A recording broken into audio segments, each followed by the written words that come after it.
Hello YouTubers! Sonic Ranger is back with more TMNT action figure reviews based off of Playmates Toys merchandise tie-in to the Out of the Shadows film. I just want you to know ahead of time before we dive into this video review that yes, I did attempt to make my dramatic return to the live video reviews with me standing behind the camera screen. And, well...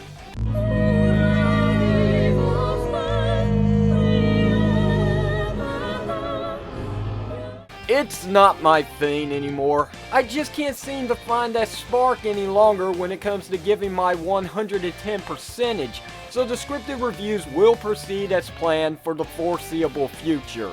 So now that you know that half of our 4 turtle brethren were removed from their cases, please do not be alarmed if any damage is present on the card backs. Mainly what you're looking at is the standard package art for most of the TMNT figures under the Out of the Shadows theme. But as some of you may know already, these packages aren't all similar entirely, as some carry the Out of the Shadows name and some just simply don't.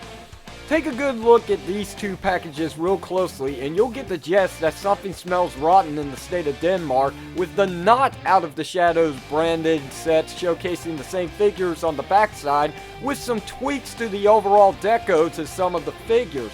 Perhaps it's a last minute change by Playmates, but if anyone else has spotted these cases at their local retailers, please feel free to leave your thoughts on the matter down below in the comments section and we'll chat later. And so, with that bit of odd continuity out of the shadows of this review, the rest of the packages are signatured with each and every turtle character representing them by name and matched color on the bottom, and very expressive faces on the top right for their pictures. Kicking things right off with my boy Raphael, and the figure is an absolute brute. Look at the differences in comparisons with the original Raphael figure from the 2014 toy line, and you can clearly see that the improvements are by far no joking matter. Raphael has gone from a dark greenish tone of his reptilian skin to a more vibrant green, which is much more appealing to the target audience range of ages 4 and up. The proportions on the new figure are way better and take away the shrugs that the hunchback look of the 2014 one forced many consumers to do when they first took a glimpse at the figure in stores. Raphael is also packing some cannons for his muscle mass and features plenty of armor bits to top the overall appearance of the toy, with straps, shurikens, with the additional shoulder pads and wrist gauntlets slapped on his left arm for increased protection. No longer sporting the outdated loincloth around his waist and legs, Raphael is now donning a much more sports apparel that features black shorts and a gray shirt wrapped around his waistline representing a belt for him. For accessories, the figure comes with his signature side blades, which are an exact match to his 2014 counterpart's weapon of choice. But as an added bonus, it would appear that Raphael might be doing some mountain climbing in the new film, as he also includes rock climbing utensils for such a huge chore.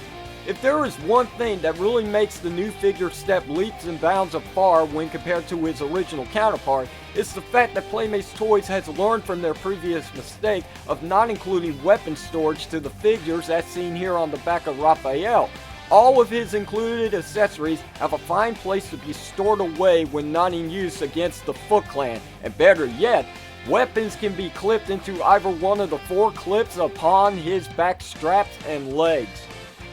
Skipping the articulation count of this video review for now, and we go straight into the scale measurement side of the review of Raphael, standing at a little over 4.5 shell inches tall. Next up is Donatello, and while my opinions on the figure are quite a toss-up, I will say that Donnie's cause for a wear has to be the giant backpack, which leads for many to stability issues.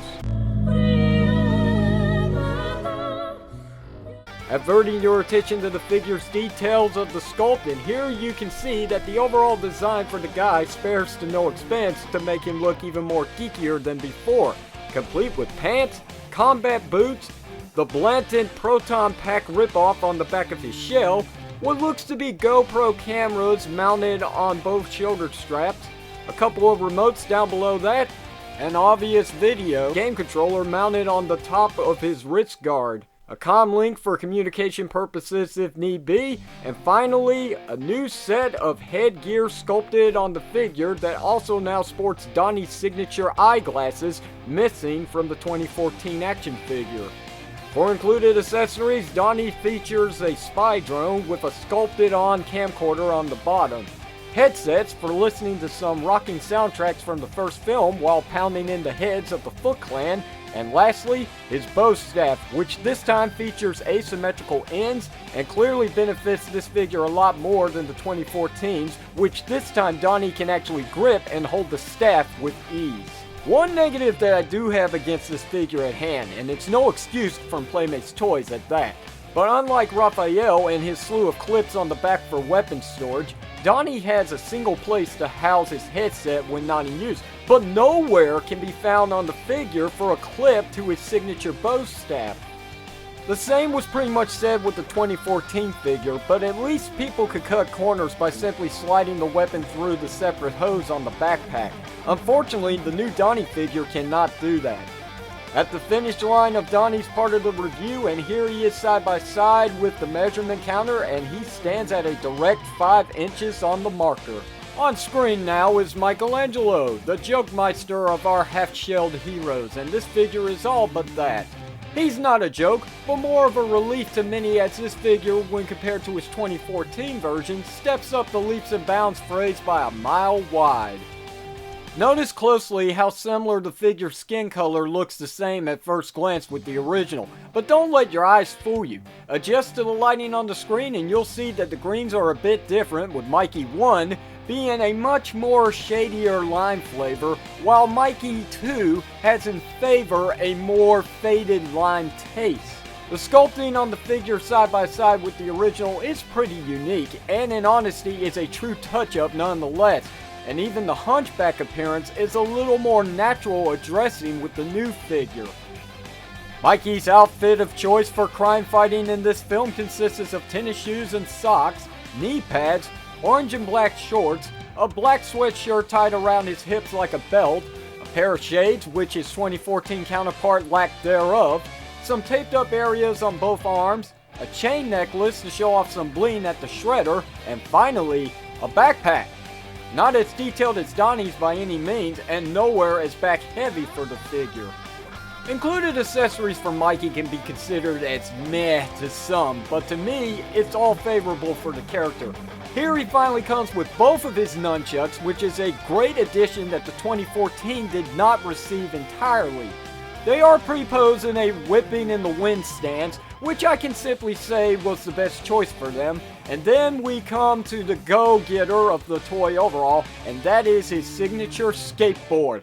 Booyah! Since it does play favor for most consumers, I feel that this thing on its very own pretty much deserves a little time in the spotlight of the review. So here it is. The skateboard is very nicely sculpted to match the one from both Michael Bay produced films, complete with rocket boosters, sculpted on shock springs, real working colored orange wheels to make this thing pop a little, and at last, 2 pegs for Mikey's feet to be placed upon to maintain support for the figure when measurements must be taken to the extreme! Oh, well that can't be good. Ah yes, the classic adding details to the wheel to cause friction issues to the toy. Oh, I just love it. Sorry Mikey, no skateboarding for you with this junker. But don't be sad, at least there are other alternatives collecting dust around here for years, just for a time like this. Extreme!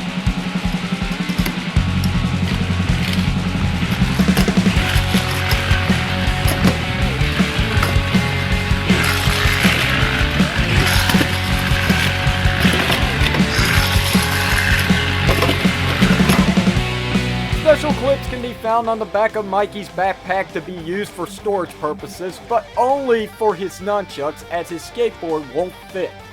At the tip of this take to bringing in the measurements, Mikey stands at a tip under 4.5 shell inches tall.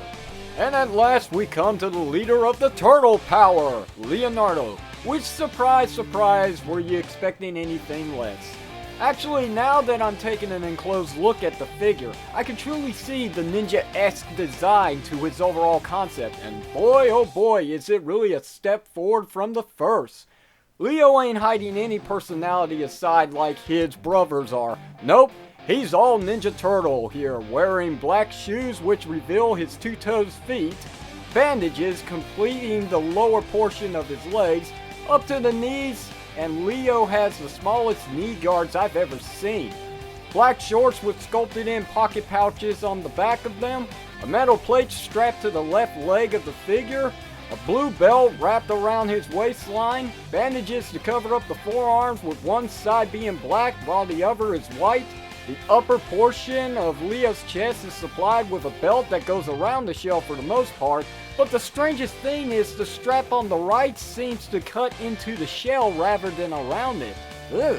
And then of course it all leads to his iconic sheath for housing the only accessory that the figure comes with, and at that, they're his weapon of choice anyway. Yes, I'm talking about the katana blades, which just like Raph's size, are an exact match to his 2014 counterparts for comparison. So let's move it along with this part by timing it all down to Leonardo's measurement, with the scale being a little past 4.5 shell inches tall. Look, if you haven't gotten the whole half shell reference yet during these measurement takes, then your brain is way off from center.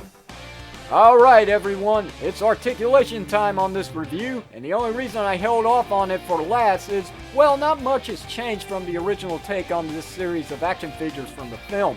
But for what has changed, it revolves around all four turtles in the exact amount. So excuse me while we flip-flop our half-shelled heroes during this scene. For starters, the turtles consist of a ball-jointed head, ball-jointed shoulders with Raph's armor pad not hindering this joint one bit. There's a ball and pin joint at the elbow for bending to a 90 degrees forward and rotation to side. The included wrist rotation to the figures is a much needed upgrade, since now they can hold their weapons in a much more natural pose, especially with Donatello and his bow staff.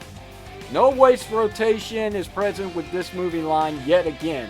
There's ball and pin joints at the legs with just as Shredder's features, a poor choice of sculpting direction when attempting to splay the legs a bit to the sides without making it such a task at legs. Below that is a ball and pin joint for the knees for bending at a near 90 degrees and a side-to-side rotation just as the elbows. And there you have it, with no further articulation present on the action figures. Well, this has been certainly the ride of pros from one to the other. Truly taking the time to give you the overall run through of these action figures has been an honor. But like all good things, the review must come to an end at some point. Whether or not I could go on with this for another 10 minutes is debatable, but at the most, I think that the 13 minutes of camera shots and some retakes leading it all with me speaking into this microphone set has played out its fun factor for this review. And on that note, I move on to the quick, respectively grading these figures at an 8.5 out of 10 score. There's still plenty of offering left on the construction tables at Playmates Toys, considering that improvement seems to take a few steps forward per series. Yet I feel that somehow for the asking price of $9 per figure still falls a little short with what is presented here today. The overall impression that I've left for you on these figures shouldn't be your deciding factor on whether or not to consume these up. There are plenty more legit reviews where that came from. So take my advice here and talk it out with others and see what they have to say about all this TMNT craze before you make the leap to your local Walmart, Target, Toys R Us, and other various sources where they're housing the Out of the Shadows brand name products. Well, somewhat at least.